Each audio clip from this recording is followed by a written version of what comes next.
Do you remember the sound of a rotary phone ringing or the smell of a frozen TV dinner heating up? Growing up in the 1970s, life was so different from today. No smartphones, no social media, and no constant notifications. Instead, we had quiet afternoons, long summers, and a slower pace. It was a time when kids spent more time playing outside and less time staring at screens. But it wasn't always easy. If you grew up in the 1970s, you probably know what it felt like to be a little disconnected from the world. There weren't constant updates from friends or family. We had to rely on face-to-face interactions or letters. And for some, that meant spending more time alone or feeling like they didn't quite fit in.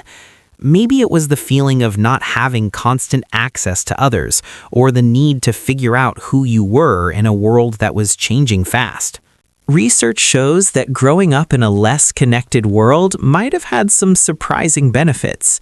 Studies reveal that children who didn't have access to social media or digital distractions actually developed stronger coping skills.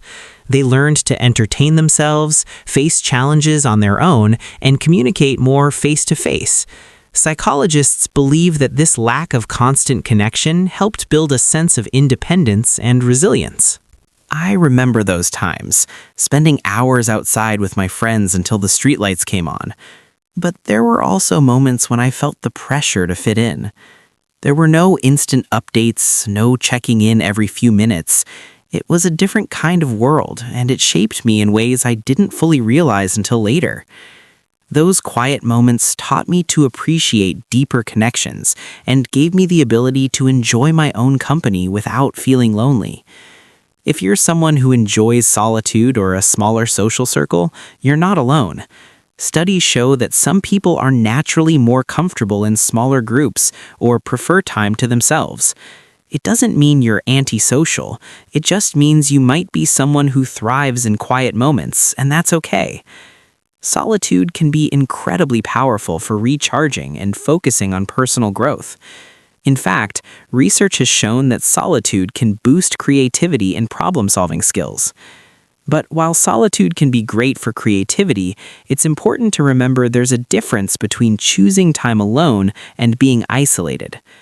Isolation, when forced or unchosen, can lead to loneliness and even impact mental health.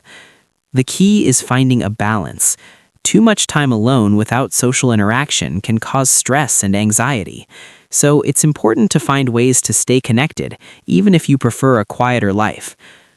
Looking back at growing up in the 1970s, I realize how much it shaped my personality. Those quiet moments, without constant distractions, helped me develop a deeper understanding of myself. And today, I'm grateful for the lessons of independence and the value of real, meaningful connections. So if you've ever felt out of sync with the world or more comfortable with solitude, know that it's okay. Embrace it. Your preference for small groups or quiet moments might be exactly what helps you grow, be creative, and find peace in a busy world.